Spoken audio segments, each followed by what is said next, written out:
affect their fertility. So I'm very interested in the impact of fertility, and I wrote a lot of articles on the impact of fertility on infertile women, and we usually try to help them to lose weight, not because just for the fertility, because it also affects their general health. Obesity has a very bad effect on their health. It affects the moods and activities of the person. It could affect their blood pressure. It could increase their chances of developing diabetes. It could have a lot of problems on the patient.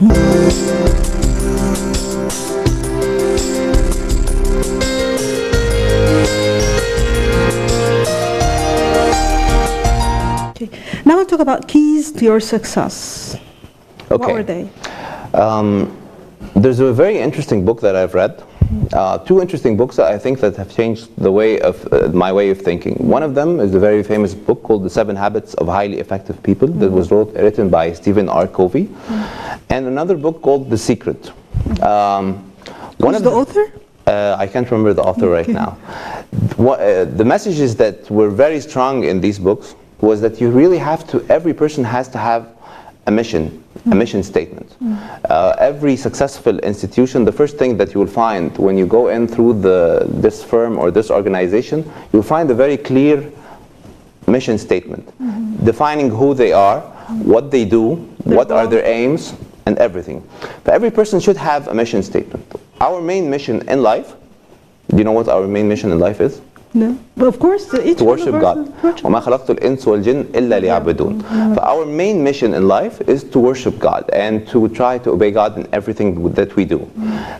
And under this mission is trying to become the best person that you can on a moral level and on a professional level.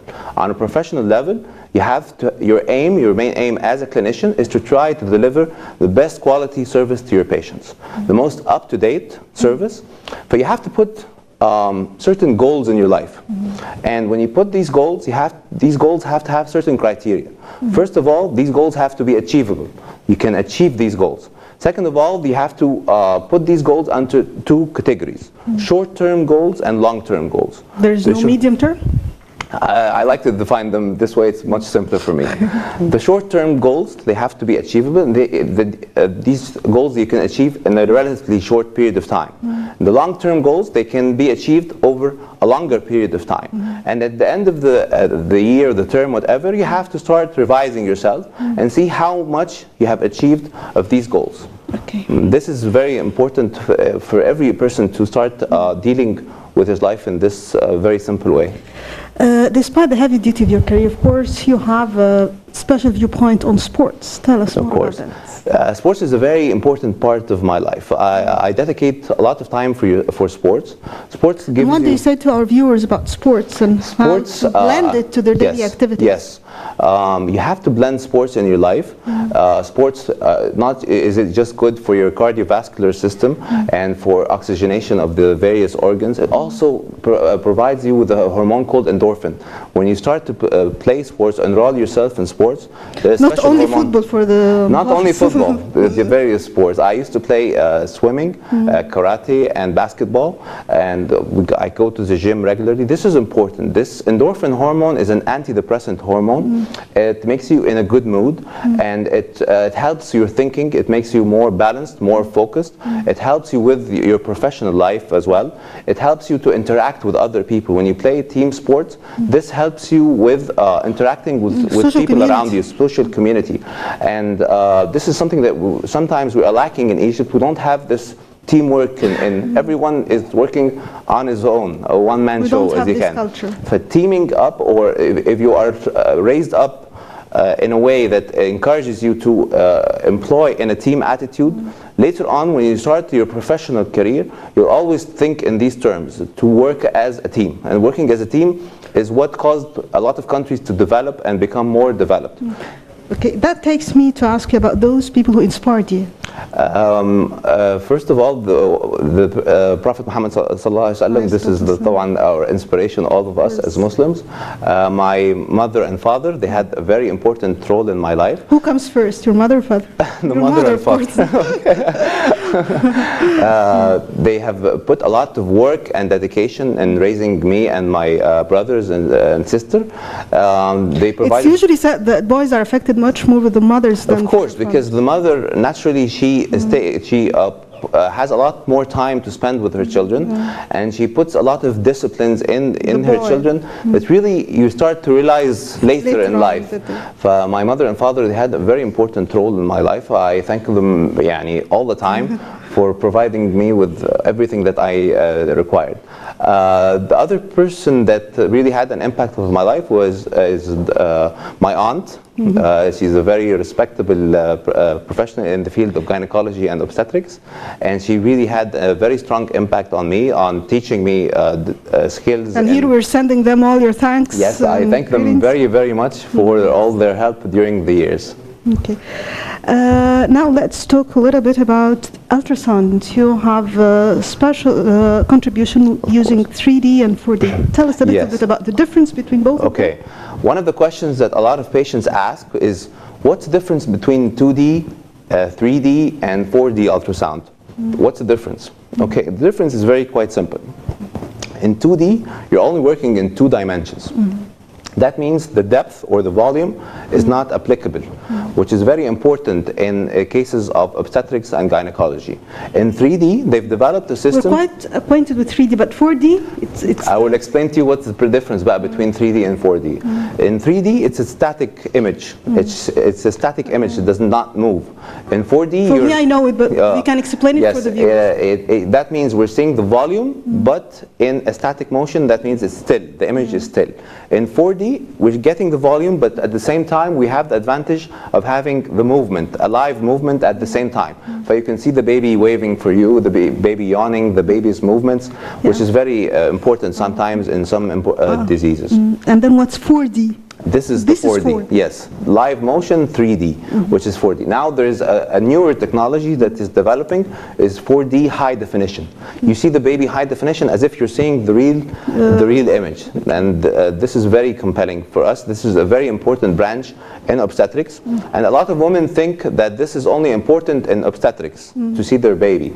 It's also important in gynecology, especially in cases of infertility. It's very important to visualize the uterus, which is the womb or the place where the baby is going to be developing, and you can see the uterus and make sure that you don't have any problems or focal lesions inside the uterus that could affect the woman. You can also see tumors such as ovarian cancers to make sure that you don't have any kind of lesions that might develop for the women. What's this place that we are in today? It's a special center. Tell us more about the place and the activities taking place here. This is a center of excellence, and its mission attributed to the National Research Center. It has a very good mission. The mission of this center is to provide high medical quality services to the general population at very affordable prices, so that you don't overburden the poor patients or the patients that do not have enough money to come here to get the latest quality, best medical quality service, to have a service where you are treated with dignity, and this is very, very important. And also one of the missions of this institution is to provide research in the medical field, research that will help not just the Egyptian population but all over the world. Okay. You attended the scientific meeting on economic solutions for national problems. Give us some information on that. This is very important. And what sort of national problems? Okay. When we're thinking about something national or something on a wide scale of the population, you have to think also economically, or economics. Economics comes into everything. It's very easy to provide the highest quality medical service, but sometimes it comes at a high price. If it has a very high price or a very high budget, you will not be able to apply this on a larger field of the population. In order to provide a decent service to a wider amount of population, you have to have a service that is also economic, meaning economically feasible. You have to also always think about something called cost benefit. It's very important. One of the very common cancers in women is breast cancer. So we have to find a way or a solution is that is formulated for Egyptian women to prevent the incidence of breast cancer. Women have to have an education to learn how to examine themselves and when to go to the doctor and what's the alarming signs and symptoms that they should feel before that should imply them or urge them to go see a clinician for this lesion. Also, uterine cancer is it is the second most common cancer in gynecology. Also, there are screening programs to prevent uterine cancer, and also cancer cervix, which is less common in Egypt and the Middle East. But also, we have a screening program for cervical cancer. If you can apply these screening programs, you can try to prevent the incidence of the disease, and this is going to help, and this is going to be more economic for the state. It's much easier to prevent the disease than to spend lots of money and employ a lot of resources in treating the disease. Okay. What about the ICSI, which is the intracytoplasmic sperm injection? Okay. ICSI. Yeah. And what's your contribution to this field? Okay. ICSI was developed in the world in 1973. The first baby that was born to IVF was called Louise Brown. And ever since that time, the whole world has been... no, it was in England. And the whole world has been compelled by the field of assisted reproduction, or IVF. It is a it's a procedure by which we stimulate the ovaries, and when we stimulate the ovaries, we go in through a very fine catheter, and we start to retrieve the oocytes, okay? And then we inject the sperms inside these oocytes. They start to develop into embryos, and then we reinsert the embryos into the woman. It has a pregnancy rate of about 50%. This is all over the world, and it provides a very meaningful way to help the patients that have the problem of infertility.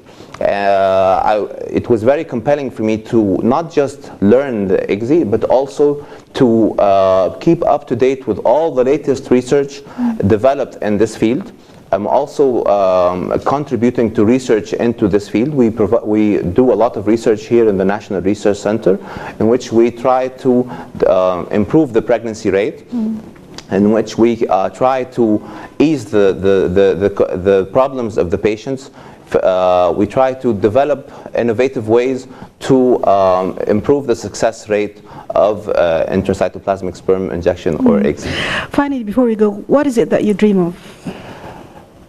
I dream, I have a national dream of Egypt. I really wish, and I hope, and I hope that we overcome our obstacles, and we see Egypt as a developed country, and we see Egypt on the right track, on come over this harsh over the hardships that we are facing in these tough times. And I wish that we improve the medical services in Egypt. We provide the most up-to-date technology in treating our patients. Okay. Thank you very much for joining us. You're welcome. Thank you very much for having me. Thank you. Thank you.